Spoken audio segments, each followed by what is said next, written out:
Irmãos, vamos lá. Nós estamos então olhando o credo apostólico, tá? Então, na semana passada nós demos uma olhadinha então na parte onde nós olhamos que o Senhor Jesus Cristo então ele foi morto, foi sepultado e ele desceu ao Hades. Então a gente pôde na semana passada, entender um pouco mais dessa expressão, do significado então do que é de fato desceu ao Hades, Hoje então a gente vai dar uma olhadinha naquilo que o credo apostólico fala sobre a ascensão do Senhor Jesus Cristo. Então nós vamos começar exatamente lendo o credo apostólico, tá? Então vou pedir os irmãos aí, por gentileza, com a voz bem bonita aí, de quem tomou café, para que vocês possam ler, por gentileza, o credo apostólico. Vamos lá?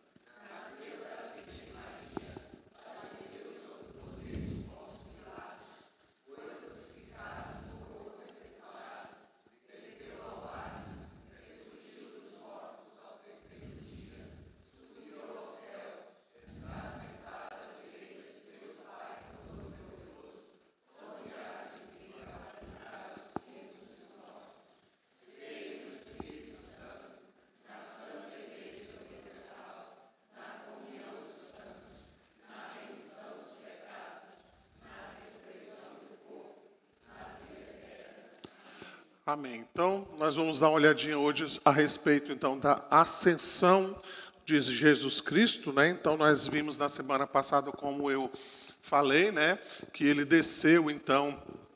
aliás, na semana passada eu falei sobre a ressurreição, Então, a partir da ressurreição, então, nós temos o estado de exaltação do nosso Senhor Jesus Cristo. E agora, então, nós vamos olhar exatamente isso, Essa expressão, subiu ao céu, está sentado à direita de Deus Pai Todo-Poderoso. Então, a minha ideia nessa manhã é nós vermos exatamente o significado disso e as implicações práticas para nós a respeito, então, da ascensão do nosso Senhor Jesus Cristo.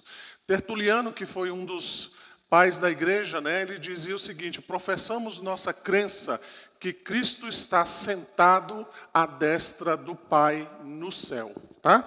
Então é isso que nós acreditamos, Jesus Cristo então está num lugar não apenas físico, no sentido de que ele está sentado ao lado direito de Deus Pai, mas estar assentado ao lado direito de Deus Pai tem um significado também de senhorio, de soberania, de domínio, de poder, de autoridade, Foi dado a ele, a gente vai ver durante a nossa aula, foi dado ao Senhor Jesus Cristo, então, toda a autoridade sobre todas as coisas. Ele é o nosso rei, nosso sacerdote, também o nosso profeta, no seu estado, então, de exaltação, ok? A Bíblia, então, fala de maneira clara para nós a respeito da ascensão do nosso Senhor Jesus Cristo. Veja, por exemplo, Atos, capítulo 1, verso 3, se você quiser anotar, eu vou dizer aqui para vocês, Aqui nós encontramos assim: a estes também, depois de ter padecido, se apresentou vivo com muitas provas incontestáveis, aparecendo-lhes durante 40 dias e falando das coisas concernentes ao reino de Deus. 1 Coríntios capítulo 15, ele fala exatamente sobre isso, Antes de tudo vos entreguei o que também recebi, que Cristo morreu pelos nossos pecados, segundo as Escrituras, que foi sepultado ao terceiro dia, segundo as Escrituras, apareceu a Cefas e depois aos 12, depois foi visto por mais de 500 irmãos de uma só vez, dos quais a maioria sobrevive até agora, porém alguns já dormem. Depois foi visto por Tiago, mais tarde por todos os apóstolos. E afinal, depois de todos, foi visto também por mim, como que nascido fora de tempo. Então a Bíblia descreve já a ressurreição do Senhor Jesus Cristo. E depois, então, nós vamos ver exatamente como a Bíblia mostra para nós a ascensão do Senhor Jesus Cristo. Né? Tem outros textos também, a gente vai perceber, né, esse período então que Jesus ressuscitou dentre os mortos, esses 40 dias então que ele permaneceu, foi visto novamente pelos apóstolos, foi visto também por outras pessoas, e como a Bíblia então descreve a sua ascensão. Por exemplo, você vai encontrar em Efésios capítulo 1, verso 20, diz então que Deus exerceu o seu poder em Cristo, ressuscitando-o dentre os mortos, fazendo-o sentar à sua direita nos lugares celestiais. Ainda Paulo vai dizer em Efésios capítulo 4, versos 8 a 10, por isso diz, quando ele subiu às alturas, levou cativo o cativeiro e concedeu dons aos homens. Ora, que quer dizer que subiu, senão aquele que também havia descido às regiões inferiores da terra? Aquele que desceu é também o mesmo que subiu acima de todos os céus, para preencher todas as coisas. Tá? Ainda 1 Timóteo, capítulo 3, verso 16, nós encontramos, evidentemente, grande é o mistério da piedade. Aquele que foi manifestado na carne, foi justificado em espírito, contemplado por anjos, pregado entre os gentios, crido no mundo, recebido na glória. Então, onde Jesus está exatamente nesse momento, né? Ele está assentado ao lado direito de Deus Pai Todo-Poderoso. Ele está governando todas as coisas, né? Ele está reinando sobre tudo o que acontece no mundo, tá? Depois a gente vai entrar nesses detalhes mais adiante, tá?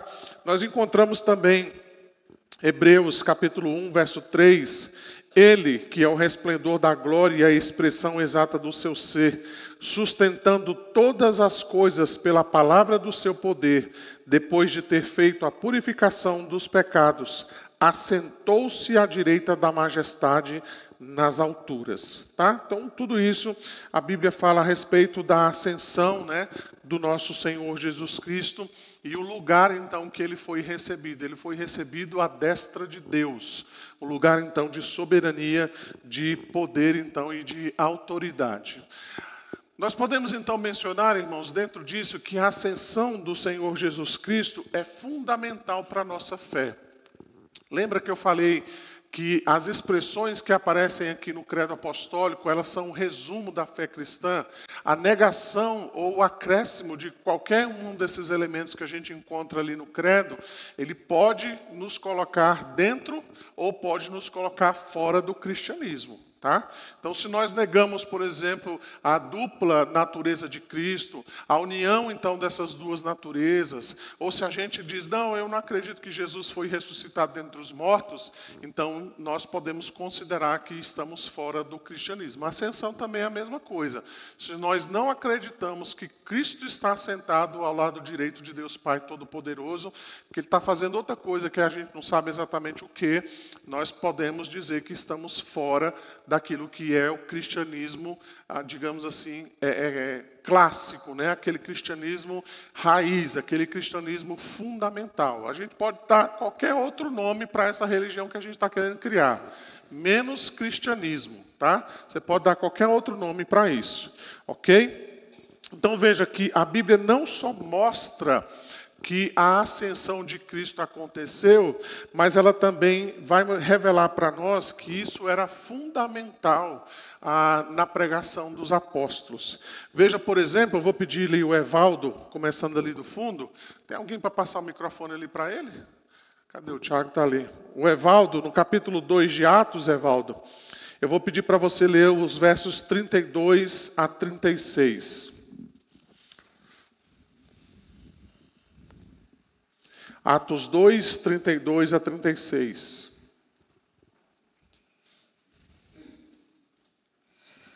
A este Jesus Deus ressuscitou, do que todos nós somos testemunhas. Exaltados, pois, à destra de Deus, tendo recebido do Pai a promessa do Espírito Santo, derramou isto que vedes e ouvis. Porque Davi não subiu aos céus, mas ele mesmo declara: disse o Senhor ao meu Senhor: assenta-te à minha direita, até que eu ponha os teus inimigos por estrado dos teus pés. Esteja absolutamente certa, pois, toda a casa de Israel, de que a este Jesus, que vós crucificastes, Deus o fez Senhor e Cristo. Isso, exatamente. Se você caminhar um pouquinho lá no livro de Atos, no capítulo 7, você vai ver no finalzinho, né, quando Estevão está sendo apedrejado, então ele tem aquela visão, e no finalzinho, então, do verso 56, ali nós encontramos assim, né, e disse, eis que vejo os céus abertos e o Filho do Homem em pé, à destra de Deus. Romanos 8,34, se você estiver anotando, você vai encontrar isso também. Efésios capítulo 1, os versos 20 a 23, nós já lemos, fala sobre isso também. Colossenses 3,1 vai dizer o seguinte, portanto, fostes ressuscitados juntamente com Cristo. Buscai as coisas lá do alto, onde Cristo vive, assentado à direita de Deus. 1 Tessalonicenses 3, verso 13, nós encontramos isso também. 1 Tessalonicenses, capítulo 4, os versos 14 a 17, nós encontramos isso também. Hebreus 8, verso 1, se você estiver anotando, você vai encontrar também essa expressão. Ora, o essencial das coisas que temos dito é que possuímos tal sumo sacerdote, que se assentou à destra do trono da majestade nos céus. Tá? Você vai encontrar 2 Pedro, capítulo 3, os versos 10 a 12, Apocalipse, capítulo 3, verso 21, o próprio Senhor Jesus vai dizer, ao vencedor, dar-lhe-ei sentar comigo no meu trono, assim como também eu venci e me sentei com o meu Pai no seu trono. Tá? Então, todas essas expressões aparecem aí não apenas como uma informação da ascensão e da autoridade que o Senhor Jesus Cristo recebeu, mas também de que isso era a pregação dos próprios apóstolos. Né? A Bíblia, então, descreve isso de maneira muito clara para nós, mostrando, então, revelando para nós a autoridade do Senhor Jesus Cristo. Tá? Qual é o significado, então, da ascensão do Senhor Jesus Cristo? Eu separei aqui alguns significados. Primeiro, a ascensão do Senhor Jesus Cristo significa, então, que a igreja é o sinal da presença de Cristo no mundo. Uma vez que Cristo não está entre nós, no sentido de que Ele não está fisicamente entre nós, mas é por meio do Seu Espírito que Ele está no nosso meio, a igreja, então, se torna extremamente significativa no que diz respeito ao cumprimento da missão de Cristo. Nós somos o seu corpo, nós somos a sua igreja, nós estamos juntamente com Ele assentados à destra de Deus, é o que Paulo vai dizer. Então nós temos não apenas um conhecimento a respeito do Senhor Jesus Cristo, mas nós também temos uma missão. Então não basta a gente conhecer quem Jesus é, a gente precisa saber o que Jesus quer que a gente faça. Né? A gente não pode simplesmente saber que o Senhor Jesus Cristo morreu pelos pecadores, nós precisamos levar essa salvação aos pecadores. Então a igreja, nesse sentido, né, ela é de fato o representante ou a representante de Cristo na terra. Tá? Então não é à toa, irmãos, que o próprio Senhor Jesus Cristo vai ensinar, por exemplo, que foi dado à igreja o poder das chaves. Né? Ou seja, aquilo que a igreja ligar na terra terá sido ligado no céu. Aquilo que a igreja desligar na terra também terá sido desligado no céu.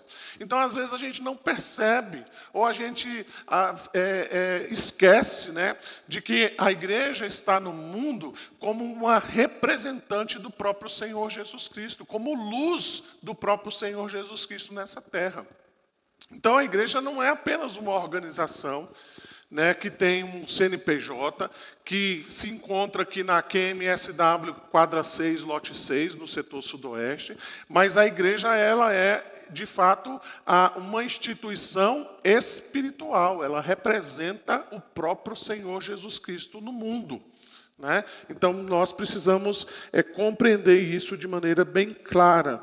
Paulo, então, vai dizer sobre isso. Acaso não sabeis que vosso corpo é santuário do Espírito Santo, que está em vós, o qual tendes da parte de Deus, e que não sois de vós mesmos?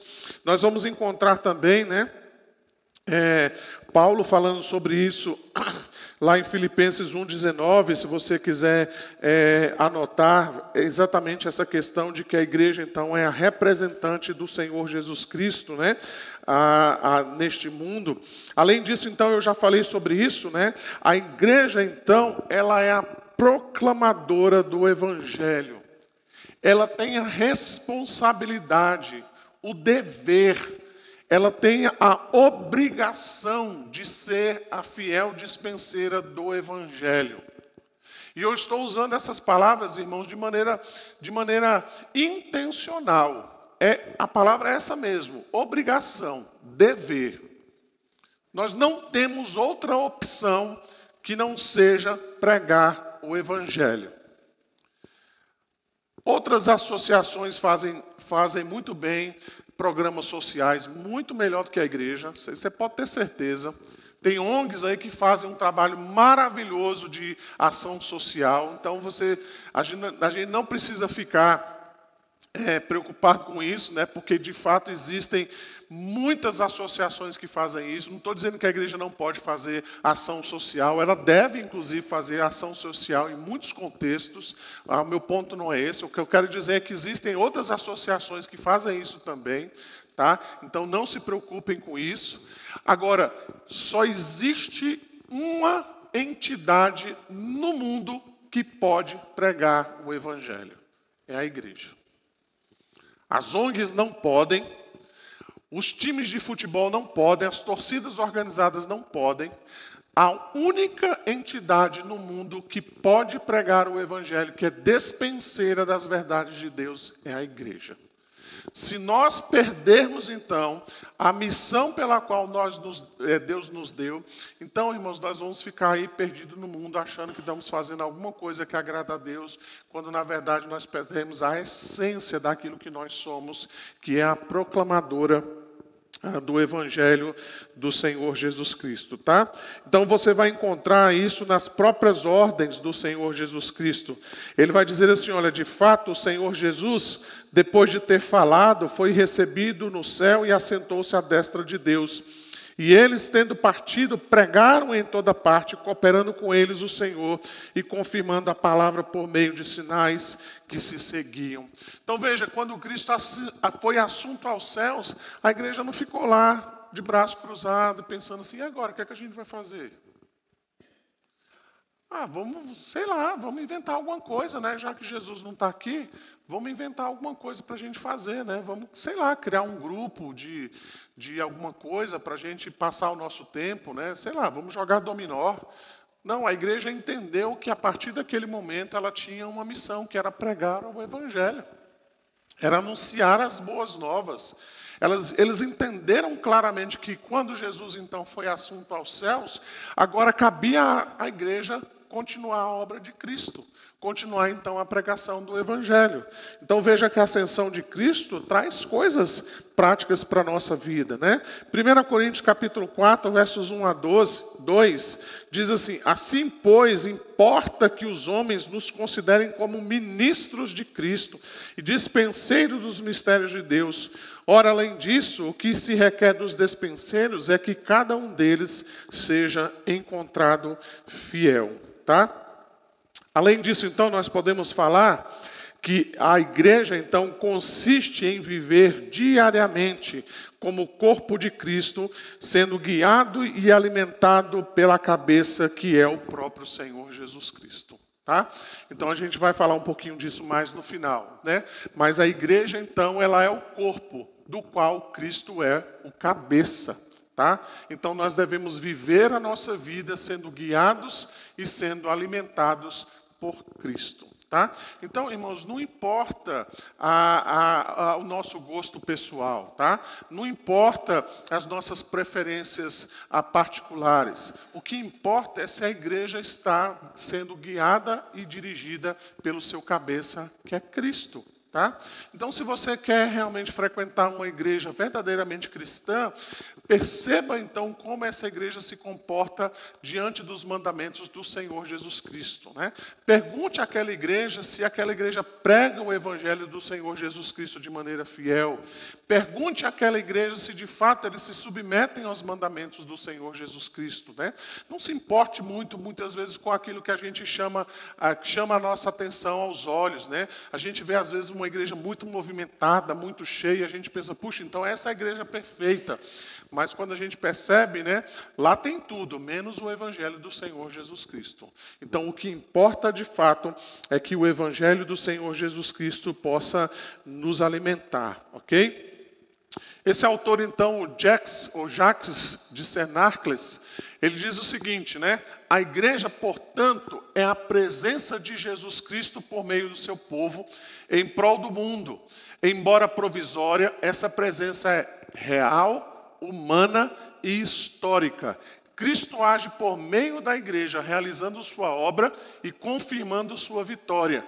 Nesse sentido, não há salvação fora da igreja, desde que esta se disponha a servir e a glorificar a Jesus Cristo, tá?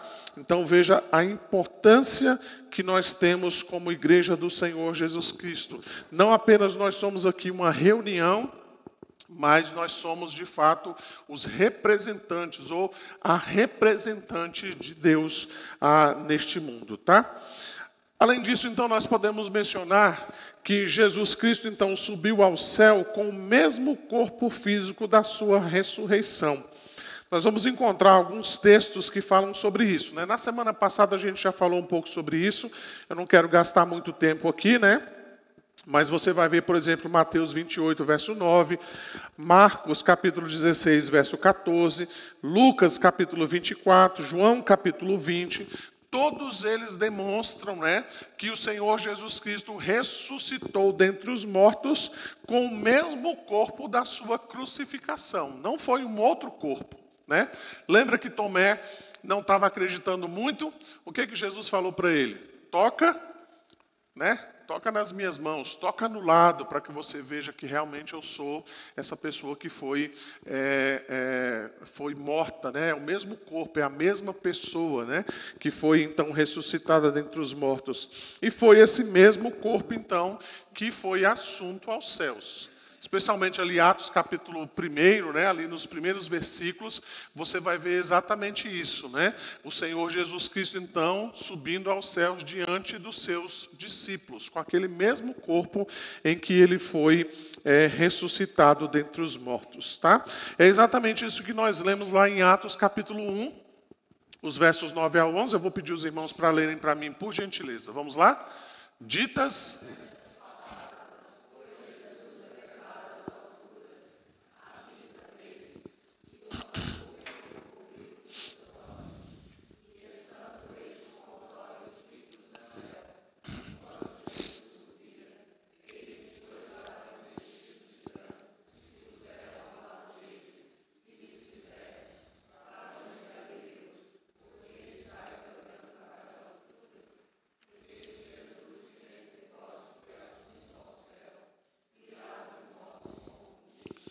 Isso. Então eles viram o Senhor Jesus Cristo subindo. A volta de Cristo vai ser do mesmo jeito. Né? Todos nós, todo olho verá quando ele retornar a segunda vez. Tá? Então, diante disso, qual é a significação da ascensão de Cristo? Nós podemos dizer, então, que a ascensão encarnou, não, né? Declarou claramente que o sacrifício de Cristo foi um sacrifício oferecido a Deus. Lembra que a ressurreição dos mortos significa isso, né? Significa, então, que o sacrifício de Cristo foi aceito. A sua ascensão, então, revela ou reafirma exatamente isso, né? Ele agora, então, pode ser recebido no céu, porque o seu sacrifício foi aceito, né? A ascensão é uma espécie de boas-vindas, né? É para Cristo, então, um retorno ao lar. Então ele cumpriu a sua missão e agora ele está retornando de onde ele saiu, né? De onde ele desceu das alturas. A ascensão também ela foi exemplar. ela é uma promessa da ascensão de todos os crentes que já estão com Cristo nos lugares celestiais e que estão, então, destinados a permanecer com Ele para sempre, tá? Veja lá que Efésios capítulo 2, o verso 6, Paulo vai dizer assim: juntamente com Ele nos ressuscitou e nos fez assentar nos lugares celestiais com Cristo Jesus, tá? Então, quando Cristo ressuscitou dentre os mortos, nós ressuscitamos com Ele. Quando Cristo foi assunto ao céu e sentou ao lado de Deus Pai Todo-Poderoso, nós também assentamos juntamente com Ele. Tá? Então, isso revela novamente, irmãos, a posição que a igreja tem no mundo. Não é uma posição de escravidão, ou aquela posição em que a igreja tem que servir ao mundo. Pelo contrário, a igreja precisa influenciar o mundo, ela precisa dominar o mundo, ela precisa impregnar os valores cristãos no mundo, né? Então, percebam que a posição que nos é colocada é uma posição também de autoridade. Uma posição, então, em que nós estamos avante. Quando nós lemos lá, por exemplo, né, quando Cristo fala o seguinte: as portas do inferno não prevalecerão contra a igreja. Eu sempre pensei que era assim, né? O diabo lutando contra a igreja e a igreja com as suas portas, então, fechadas, resistindo ao diabo. Mas ali é o contrário. É a igreja indo resgatar as pessoas que estão escravas pelo diabo, e as portas do inferno não vão prevalecer contra a igreja. Se a gente pudesse dizer numa linguagem bem aberta, né, a igreja vai meter o pé na porta do inferno e vai derrubar tudo e vai resgatar as almas que estão ali por meio da pregação do evangelho. Isso parece meio pentecostal, não é? Mas é assim que a Bíblia descreve a ação da igreja. A igreja avançando, a igreja indo adiante, a igreja resgatando os perdidos, e não a igreja lá tímida: ai meu Deus do céu, o que a gente vai fazer? O diabo está se levantando contra nós. Não, a igreja avante, a igreja então indo adiante na sua missão que o próprio Senhor Jesus Cristo nos deu. A gente então pode mencionar que a ascensão também serviu de instrumento para a necessidade de Cristo ir ao Pai a fim de preparar lugar aos seus discípulos. Foi isso que ele disse lá em João capítulo 4. Ele falou exatamente isso, né? Ele diz: na casa de meu pai há muitas moradas. Se assim não fora, eu vos teria dito, pois vou preparar-vos lugar. E quando eu for e vos preparar lugar, voltarei e vos receberei para mim mesmo, para que onde eu estou estejais vós também. Olha que coisa bela, né? Jesus então já foi adiante, ele já foi primeiro, para que ele possa então preparar lá o nosso lugarzinho, né? Eu não sei exatamente o que é esse lugar, eu não sei se você vai receber um duplex, uma kitnet, uma mansão, eu não sei exatamente, né, o que você vai receber na glória, mas certamente Jesus está preparando o seu lugar lá, né? Está preparando lá a nossa chegada, né? Então isso mostra também, a ascensão também revela isso para nós. Além disso, então, a ascensão, ela significou o envio do Espírito. O próprio Senhor Jesus disse isso, né? Se eu não for, o Consolador não virá para vós outros. Então, quando ele subiu, ele enviou o Espírito a nós, né? A ascensão também significou o retorno de Cristo ao Pai, de onde ele veio. Vim do Pai e entrei no mundo, todavia deixo o mundo e vou para o Pai. Tá? Eu já falei sobre isso. E também a gente pode mencionar que a ascensão, ela também significa que um dia Cristo retornará em glória pela segunda vez para julgar os vivos e os mortos. É o que a gente vai ver com a graça de Deus na semana que vem. Então veja que a segunda vinda de Cristo não é mais uma segunda vinda para oferecimento de salvação e de misericórdia, mas é para juízo. Tá? Ele não vem mais para oferecer salvação para nenhum de nós. Ele vem para julgar os vivos e os mortos. Tá? Então o momento de decisão é aqui e agora. Tá? Vamos lá então. A ascensão de Cristo então o colocou à destra da majestade de Deus. Então veja que nós já mencionamos isso, o apóstolo Pedro fala a respeito disso então lá nos seus sermões de Atos capítulo 2. Nós já lemos ali com Evaldo, né, o capítulo 2 de Atos, os versos 33 a 36, mas veja também que Atos 5:31 vai dizer isso. Deus, porém, com a sua destra, o exaltou a príncipe e salvador, a fim de conceder a Israel arrependimento e remissão dos pecados. Nós vamos encontrar também alguns outros textos, né, que falam sobre isso. Novamente, Efésios capítulo 1, versos 20 e 22, fala sobre essa exaltação de Cristo.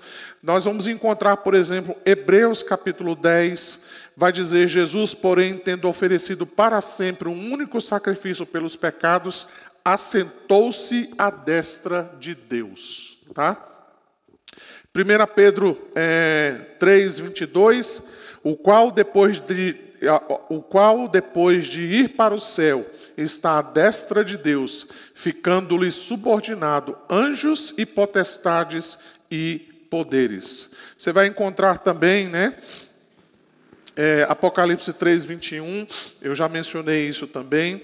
Nós vamos encontrar também em Romanos capítulo 14, o verso de número 9, foi precisamente para este fim que Cristo morreu e ressurgiu, para ser Senhor, tanto de vivos como de mortos. Então veja, Ele é Senhor, Ele é soberano, Ele tem autoridade sobre todas as coisas, sobre todos então que estão neste momento, tá? Então vejam, a Bíblia então vai mostrar para nós qual é a importância então dele estar assentado à destra de Deus. Então, embora a gente às vezes não perceba, né, nós vamos verificar, em primeiro lugar, que Cristo mantém o seu ofício como rei. Então, ele reina sobre todas as coisas. Ele governa sobre todas as coisas. A gente vai ler um texto aqui daqui a pouco, a gente vai ver isso de maneira bem clara. Ele está reinando sobre todas as coisas. Ele está lutando contra os seus inimigos. Ele está lutando, então, por aqueles que fazem parte, então, do seu reino. Ele luta a favor da igreja. Ele protege, então, a sua igreja como este rei. Ele também é esse sacerdote eterno que ofereceu um sacrifício de uma vez por todas. É por isso que continuamente nós podemos entrar na presença de Deus e oferecer a Deus as nossas orações. Nós podemos oferecer a Deus, então, as nossas dores, as nossas lutas, as nossas dificuldades, porque Ele é um sacerdote que pode, então, se compadecer de cada um de nós. Além disso, então, Cristo mantém o seu ofício como profeta. Ele enviou, então, o seu Espírito para que ele pudesse, então, nos ensinar por meio da sua palavra. Então, Cristo sempre está falando ao nosso coração por meio da sua palavra, né? Eu não sei se eu já contei isso aos irmãos, né? Mas eu achei muito interessante uma história que eu ouvi, né? De uma igreja que eles colocaram mais ou menos assim no púlpito, né? Aqui na parte de baixo, eles colocaram a seguinte frase, né? Queremos ouvir Jesus. Porque o púlpito funciona assim. O púlpito é o próprio Senhor Jesus Cristo, então, falando aos nossos corações por meio da palavra, por meio da Escritura. Veja, então, a responsabilidade que um pregador tem em se colocar diante da igreja para pregar a palavra de Deus. Ele não está ali para colocar a opinião dele. Ele não está ali para expressar suas experiências pessoais. Ele não está ali para contar história, para contar piadas, né? Mas ele está ali exatamente para pregar a palavra de Deus. E é isso, então, que nós precisamos observar. Então, veja lá, eu vou pedir os irmãos para ler para mim, por gentileza, 1 Coríntios capítulo 15, os versos 24 a 28. Leiam lá para mim, por gentileza.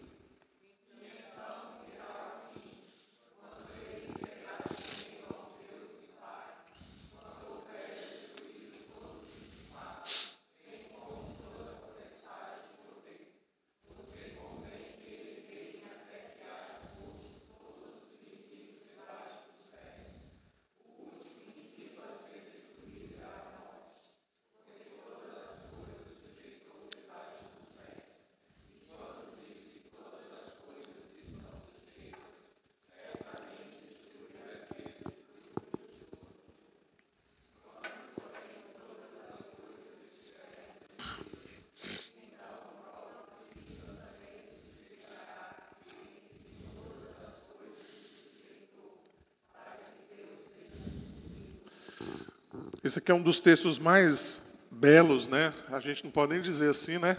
Mas é um dos textos mais bonitos que eu vejo na Escritura.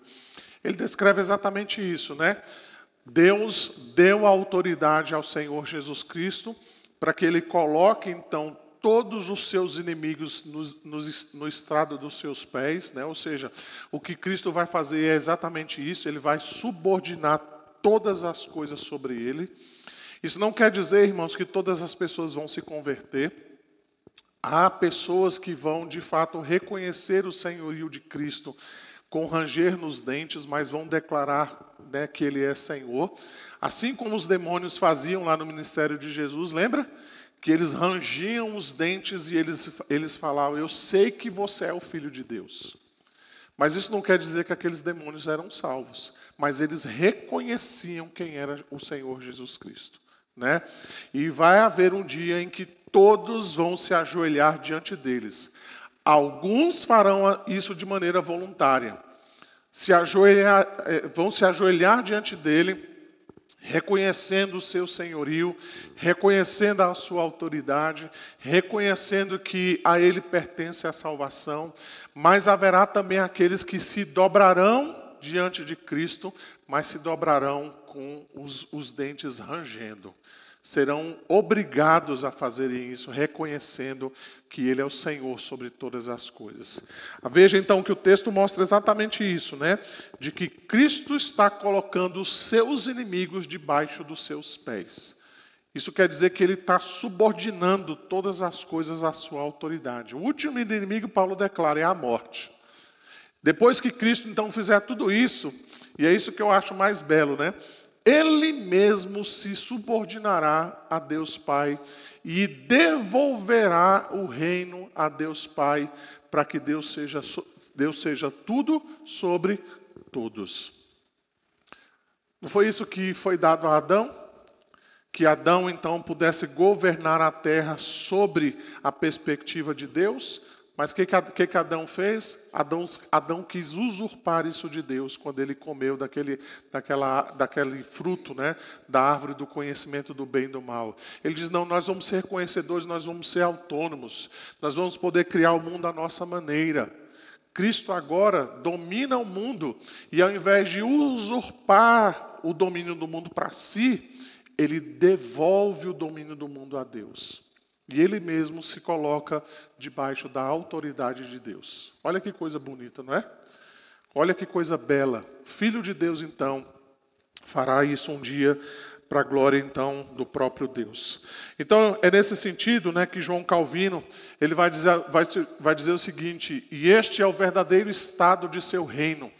Este é o poder que o Pai lhe conferiu, até que, vindo para o julgamento de vivos e mortos, desempenhe seu ato derradeiro, ou seja, seu último ato. Calvino ainda vai dizer o seguinte, ele diz assim, olha, portanto, Cristo está assentado nas alturas, para que dali, espalhando o seu poder, a vida espiritual nos vivifique, para que nos santifique com o seu Espírito, para que adorne sua igreja com as variedades prendas de suas graças, para que com sua proteção a conserve segura contra os detrimentos, para que pela força de sua mão contenha os enfurecidos inimigos de sua cruz e de nossa salvação. Enfim, para que detenha todo o poder no céu e na terra, até que haja prostrado a todos os seus inimigos, que são também os nossos, e haja consumado a edificação da sua igreja. Então, Cristo está nos protegendo, Cristo está nos guardando contra os inimigos da igreja. É por isso que a igreja não acaba, gente. Acontece escândalos, acontece apostasias aqui e acolá. De vez em quando aparecem uns pastores meio doidos, né, dizendo que a gente precisa revisar a Bíblia, né, a gente precisa reescrever a Bíblia. De vez em quando aparecem uns malucos aí querendo refazer o cristianismo e você percebe que a igreja continua firme. a igreja continua progredindo, a igreja continua avançando. O mundo está nesse caos todo, mas a igreja vai progredindo. Fecha uma igreja ali porque teve um problema, coisas do homem, coisas humanas, mas abre 3 ali do outro lado. E o evangelho de Cristo não para. O missionário morre no campo, Deus levanta outro e manda para lá de novo. Ah, mas agora a Coreia do Norte está fechando, mas tem um lugar lá que está aberto agora. E lá agora você pode continuar pregando o evangelho. Irmãos, só tem uma maneira do evangelho não dar certo. É se você não pregar o evangelho. É a única maneira do evangelho não dar certo. É se a gente não pregar. Agora, se a gente pregar, se a gente dizer, se a gente proclamar, o evangelho vai trazer os efeitos que o evangelho traz na vida daqueles que não conhecem a Cristo. Seja para salvação, seja para rejeição total. Seja para amolecimento do coração, mas seja para o endurecimento do coração dessas pessoas. Quais são, então, as implicações práticas, né? O que isso tem a ver conosco? Primeira coisa, então, que a gente pode mencionar é exatamente essa, né? É a vitória, então, do Senhor Jesus Cristo. Ele não é mais aquele servo humilhado. Ele não é aquele indivíduo que está lá sepultado dentre os mortos. Ele não é mais aquele indivíduo que muitas vezes nós vemos no Evangelho sendo confrontado por sua família, sendo questionado pelos fariseus, pelos saduceus. Ele não está mais naquela cruz pregado, ele não está mais naquela tumba morto, ele não está mais sepultado, mas ele ressuscitou dentre os mortos. E não só isso, ele foi colocado agora no estado de glória. Então, o que nós precisamos ter a respeito do Senhor Jesus Cristo é essa imagem gloriosa de quem Ele é. Do seu reinado, da sua soberania, da sua autoridade.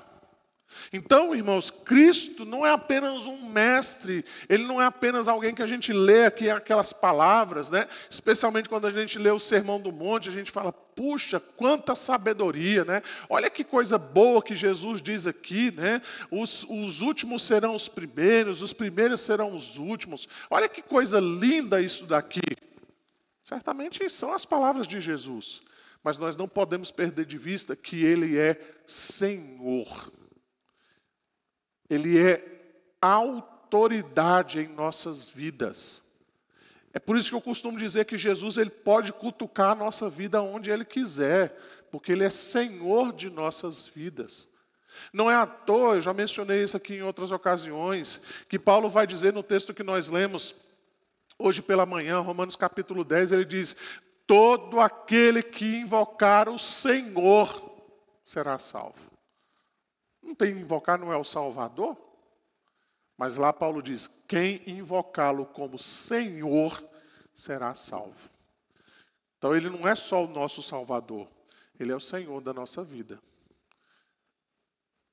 Ah, pastor, mas eu não gosto quando Jesus tem que intrometer na minha vida, quando Ele mete lá o B dele lá, quando Ele diz que eu tenho que fazer isso ou aquilo. Ah, eu não gosto, eu gosto quando Jesus fala só coisa boa para mim.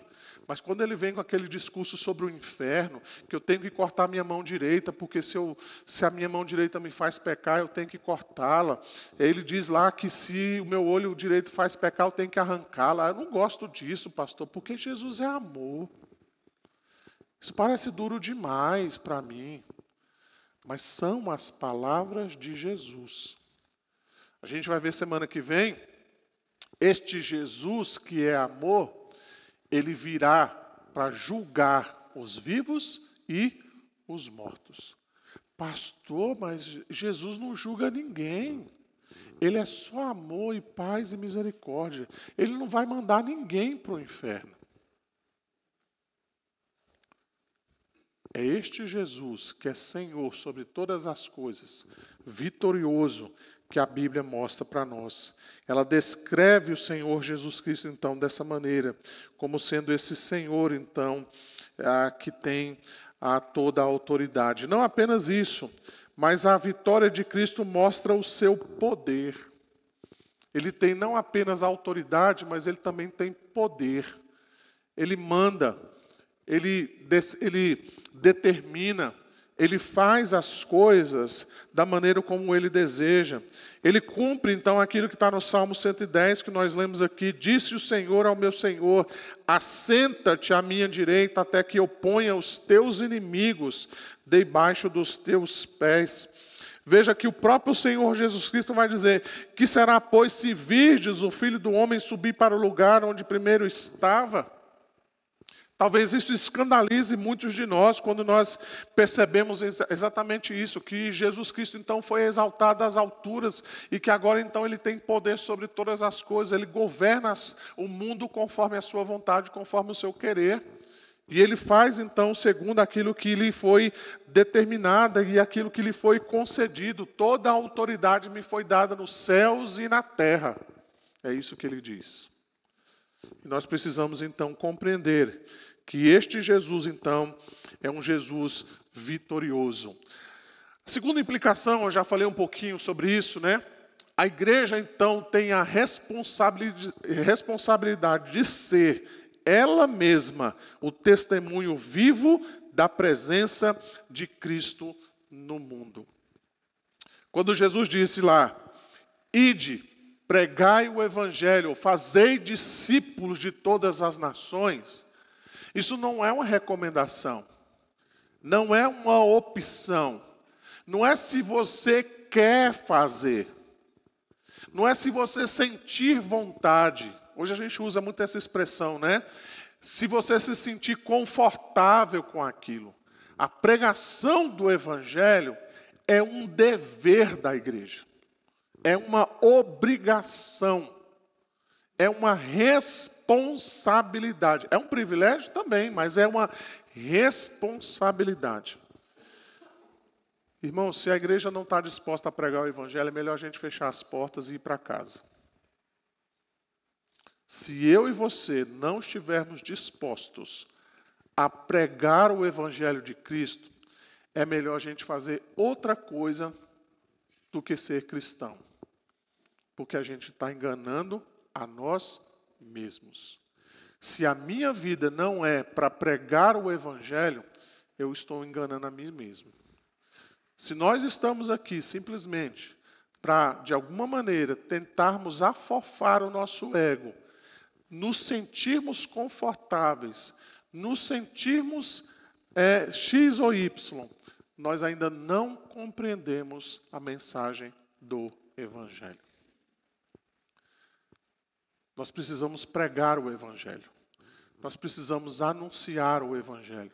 Como diz Paulo, há tempo e fora de tempo. Nós precisamos pregar para aqueles que querem ouvir, mas nós precisamos também pregar para aqueles que não querem ouvir. Nós precisamos pregar de dia e de noite. Em todas as ocasiões, a nossa intenção é pregar o evangelho. Às vezes isso não vai ser possível, às vezes a pessoa vai bater a porta na sua cara. Ela vai dizer que não quer ouvir. Ok, não tem problema. Mas você vai para a próxima. Qual é o próximo que agora eu tenho que pregar?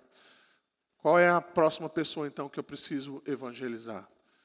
Nós precisamos, irmãos, cada um de nós, sermos conhecidos onde nós estamos como cristãos. Se você é conhecido lá no seu trabalho apenas como uma pessoa gente boa, um bom trabalhador, um bom funcionário, um bom patrão, os incrédulos também são conhecidos assim, irmãos.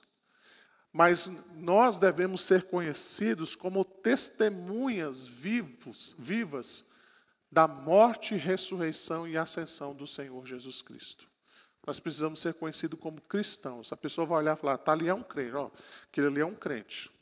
Olha lá, aquele lá é da igreja presbiteriana lá do Sudoeste. Ó, cuidado, não fala besteira perto dele não, porque ele é um cristão. É uma mulher, é um homem honrado, é um homem temente a Deus, é um cristão. Então é assim que a igreja deve se comportar no mundo. Além disso, então, nós podemos mencionar que a igreja, então, ela deve manter-se vigilante e fiel, preparada para encontrar-se com o seu Senhor. É assim que a Bíblia descreve, né? A Bíblia não marca a data quando a gente vai encontrar-se com Jesus, mas ela diz: se prepare. Pode ser que o encontro seja daqui a pouco. Nós estamos preparados? Estamos prontos para nos encontrarmos com o Senhor? Então, é assim que a Bíblia descreve. Prepara-te para encontrar-se com o seu Senhor. Além disso, nós podemos mencionar, eu já falei sobre isso, né? Nós temos, então, um rei eterno, um sacerdote compassivo e um profeta fiel que reina, intercede e ensina o seu povo. É isso que Jesus faz. Ele, então, governa a sua igreja. Ele, então, é esse sacerdote compassivo em nosso favor. Ele prega o evangelho a nós. Ele ministra, então, a sua palavra ao nosso coração. Ele nos alimenta todos os dias com a mensagem do evangelho. É isso que Cristo faz em favor da sua igreja. Ele luta, ele destrói os inimigos da igreja. Ele mantém a sua igreja, então, viva, operosa, caminhando apesar das dificuldades e das lutas. E por fim, então, meus irmãos, nós podemos mencionar exatamente isso. Quem nos separará do amor de Cristo? Se Cristo reina, se de fato Ele é o nosso sacerdote, se Ele é então esse profeta fiel, quem pode nos separar do amor de Cristo? Será que o diabo pode nos tirar das mãos de Deus? Será que nós podemos, abrir as mãos de Jesus, os dedos de Jesus e dizer, eu não quero mais?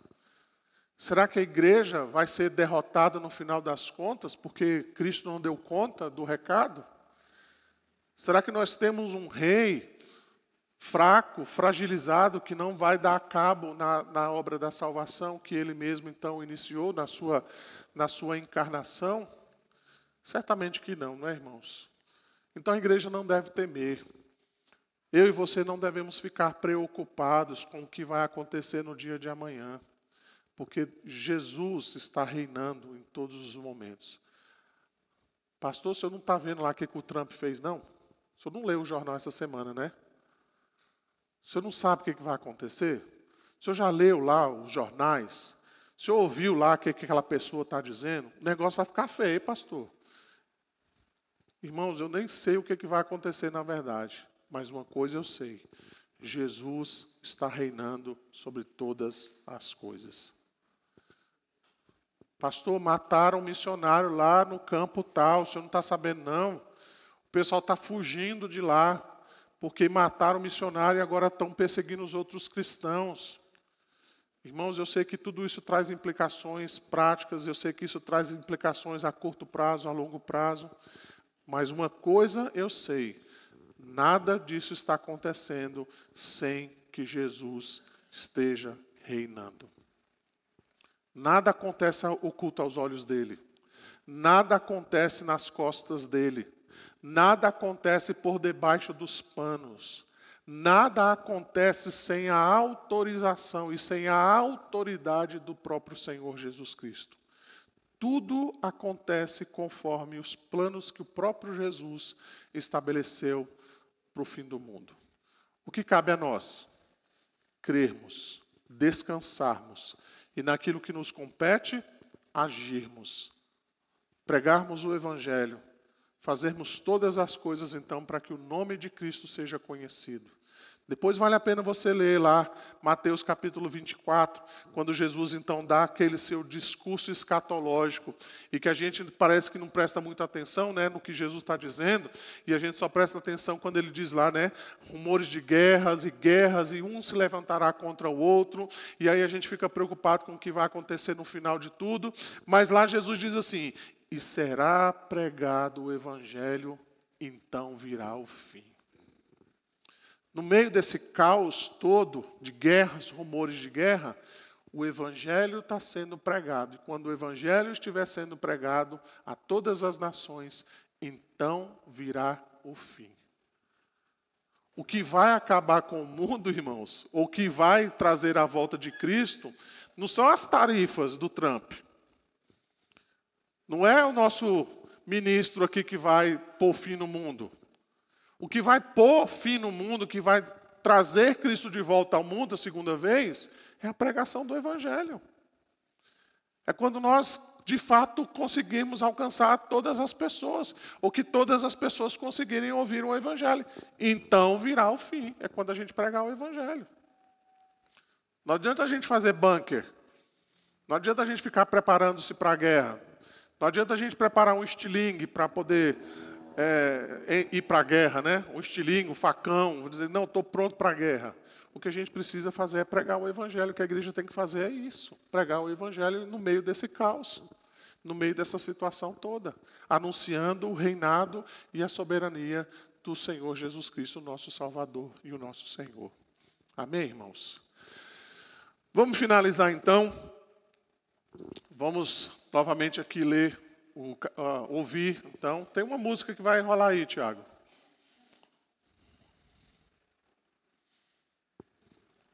Tem um som nesse slide aí. Deixa eu voltar aqui. Se você já ouviu essa música pelo menos umas 2 vezes, dá para você acompanhar, tá? Pode colocar aqui, Tiago?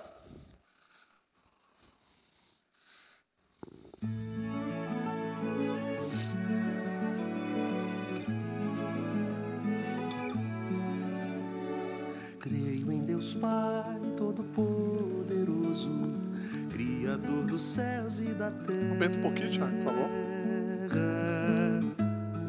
Creio em Jesus Cristo, seu único Filho, nosso Senhor, o qual foi concebido por obra do Espírito Santo e nasceu da Virgem Maria. Padeceu sob o poder de Pôncio Pilatos, foi crucificado, morto e sepultado, desceu em Hades, ressurgiu dos mortos ao terceiro dia, subiu ao céu e está sentado à mão direita de Deus Pai Todo-Poderoso,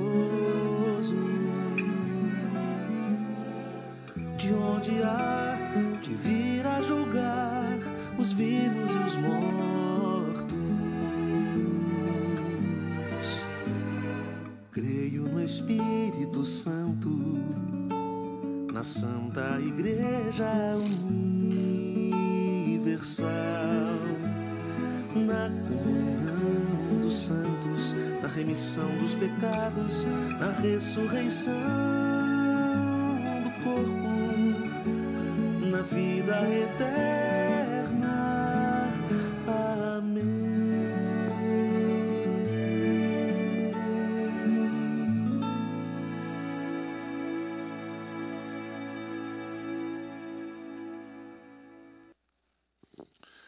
Irmãos, está aberto aí para algumas perguntas, alguma consideração que os irmãos queiram fazer. A gente tem alguns minutinhos, caso você queira fazer alguma pergunta, alguma participação. Espera aí, Miriam. A gente quer ouvir sua voz. A gente não quer deixar só para o Eliabe ouvir sua voz, a gente quer ouvir também. Pergunta. O plano da salvação é desde o início da queda, não foi? Que Deus prometeu. Aí, quando fala que Cristo vai preparar o lugar, então o céu não foi planejado, foi, mas não foi criado desde o início, né? O céu que eu digo o lugar, porque Cristo foi preparar, está preparando. Eu penso que o preparar lugar, né, tem a ver assim, do ponto de vista da nossa visão temporal, né? No sentido de que Cristo foi para o céu para preparar lugar mesmo, que vai incluir a redenção de todas as coisas, a remissão, a consumação de todas as coisas, né?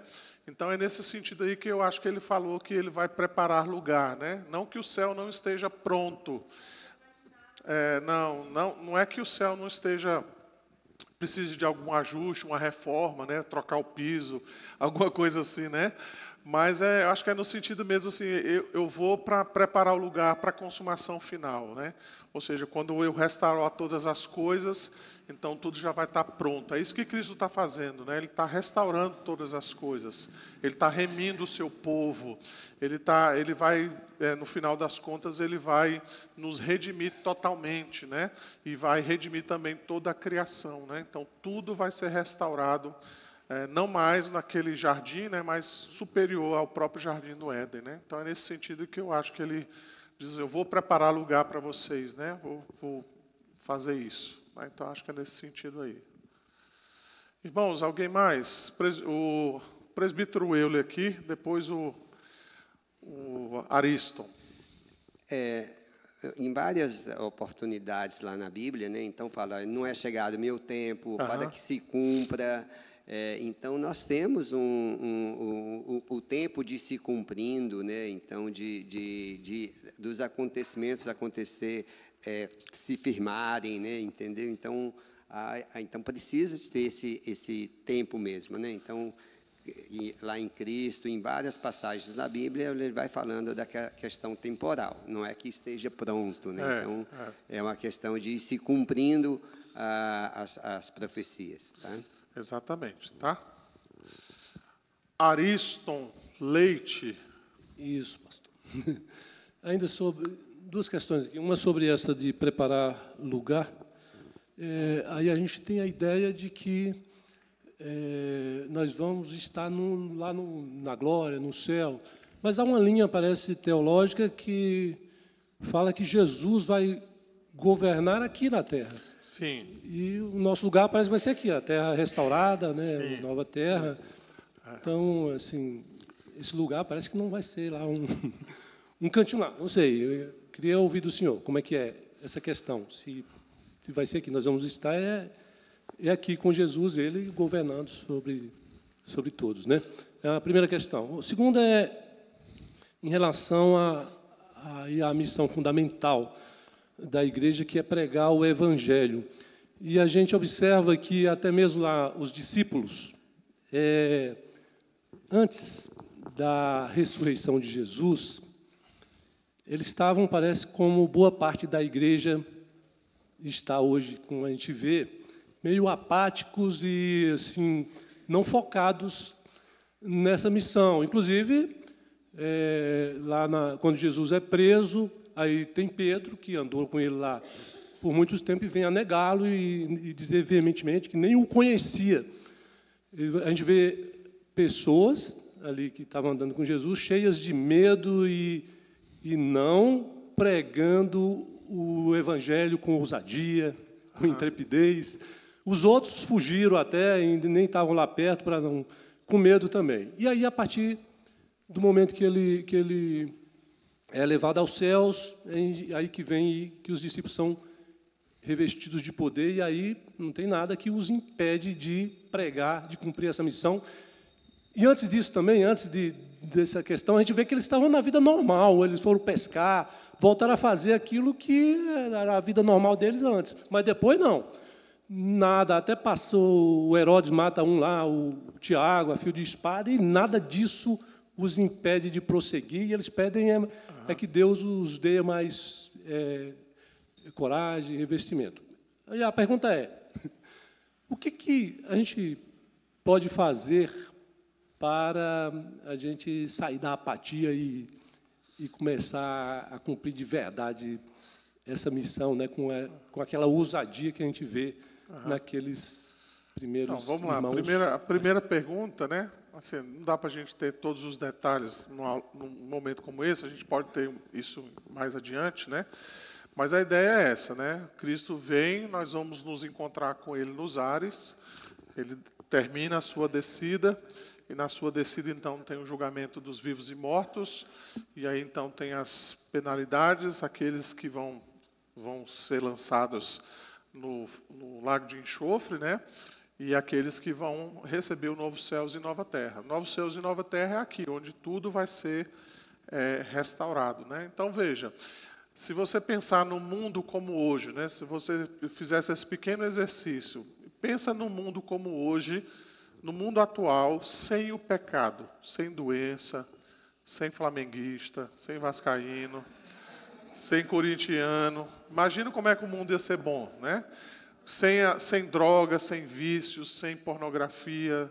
Então, imagina, você já deve ter tido essa experiência, né? Você vai, por exemplo, para uma cidade litorânea, ou você vai para um lugar paradisíaco, né?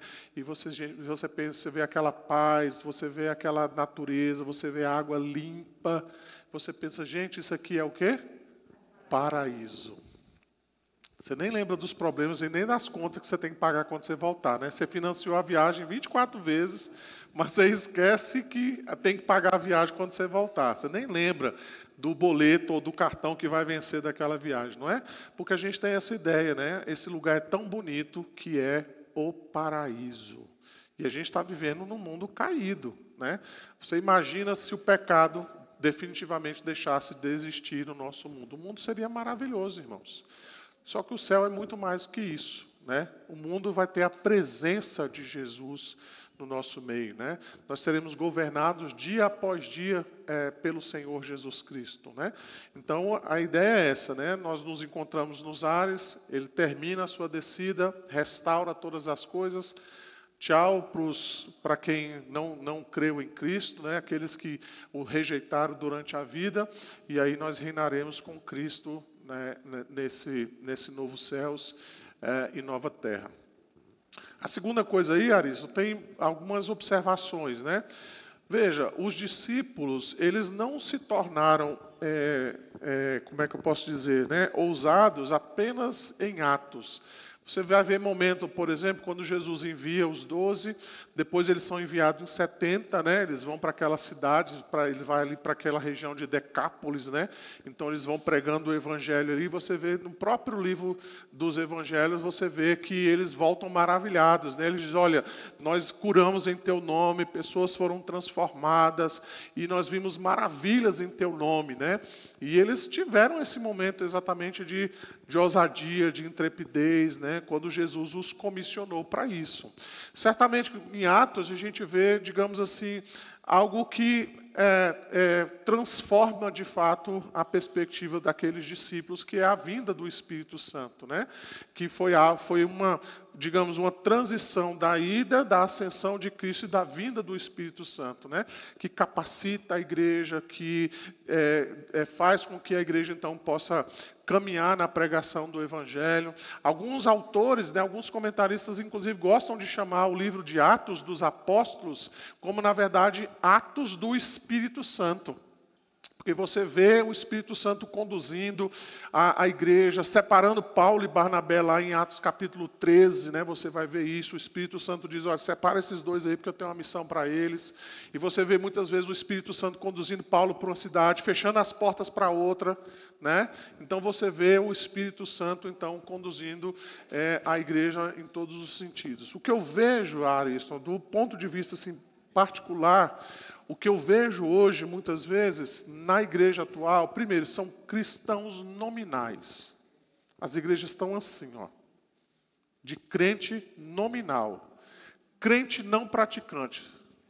Tem agora essa terminologia, né? Eu sou um protestante não praticante. Então, ou a gente chama de cristão domingueiro, né? Que só vem no domingo. Só vem no domingo. Ele senta no banco, ele volta para a casa dele e ele segue a vida dele numa boa.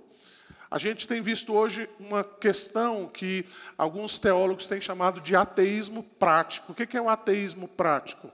Né? É aquele indivíduo que ele vem na igreja, ele ouve a palavra de Deus, ele ouve uma mensagem como essa, dizendo, Jesus é o Senhor de sua vida. Aí na segunda-feira ele fala, não, eu vou ler o horóscopo. Eu vou ver o que o horóscopo tem a me dizer. Eu sou leão com ascendente de Libra e eu vou ler a lua nova, a lua velha, eu vou ler lá alguma coisa de alquimia, eu vou ver alguma coisa nisso, né? O cristão, tem cristão evangélico que frequenta centro espírita. Ele vai no culto no domingo, e aí, para dar uma ajudinha para ele chegar no final de semana, ele vai numa sessão espírita na quinta-feira, para dar uma ajudinha, né? Tem cristão que acredita, né, que ele está sobre o feitiço de alguma macumba. Tem cristão que acredita nisso, né? Que alguém fez um feitiço contra ele e que ele precisa desfazer esse feitiço, essa macumba, seja lá o que for. Então, está sim de cristãos nominais, ateísmo prático, está sim lotado nas igrejas, pessoas que frequentam a igreja no domingo, mas na semana vivem como se não fossem cristãos. Não oram, não leem a Bíblia, não evangelizam, eles vivem a vida como eles querem, né? Então, se Deus fala alguma coisa na sua palavra, ele faz diferente, ele acha que isso não tem nada a ver, não tem problema nenhum, ele vive a vida como se Deus não existisse, né?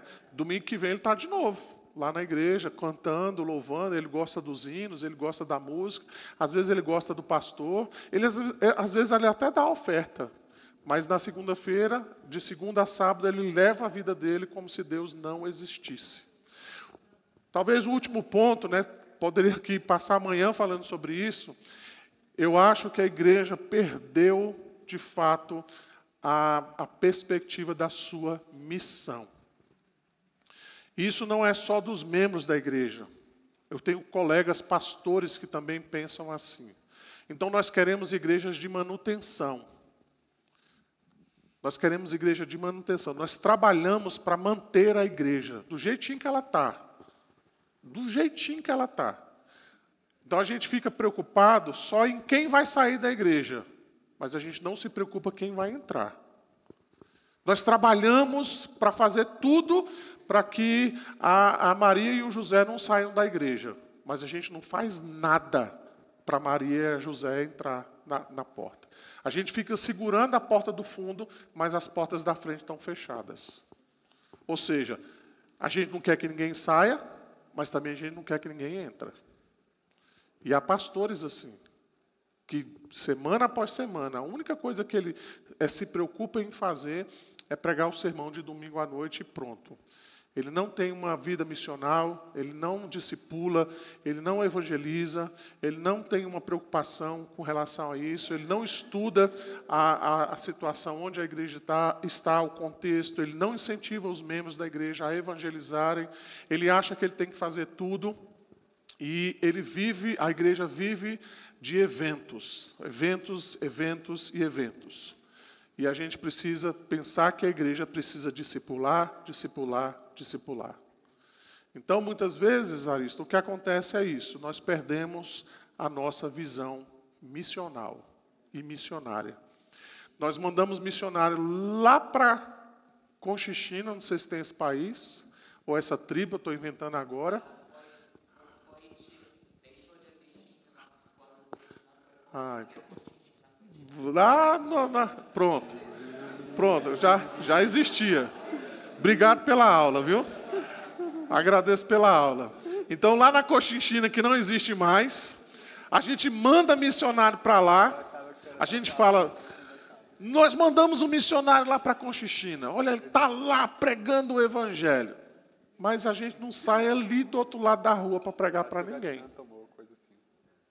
A gente não prega para os nossos vizinhos, a gente não prega para os nossos colegas. A gente, às vezes, irmãos, não é nem conhecido como crente.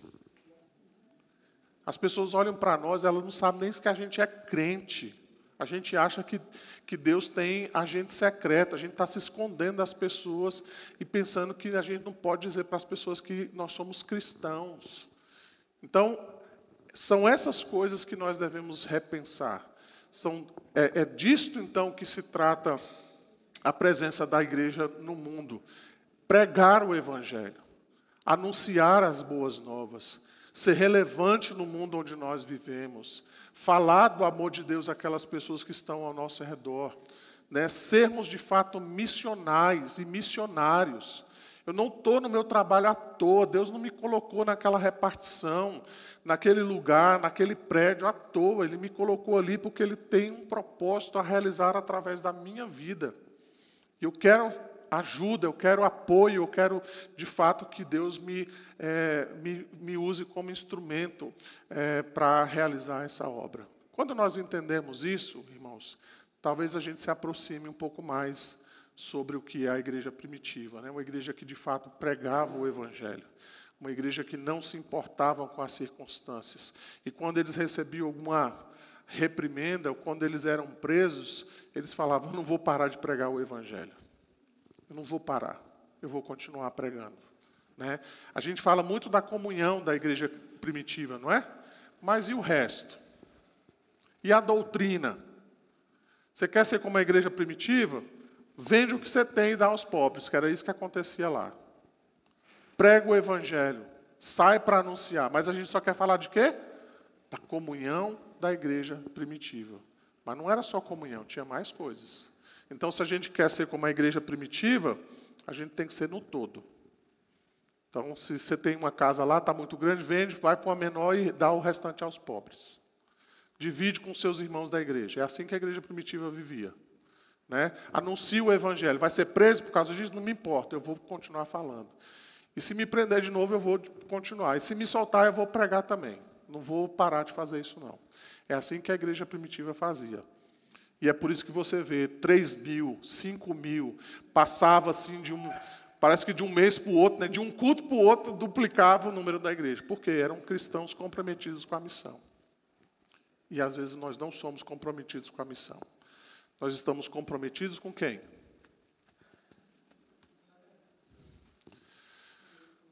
Vamos orar?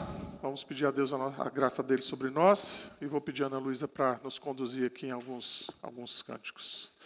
Senhor, nós te louvamos, te agradecemos e te bendizemos, Pai.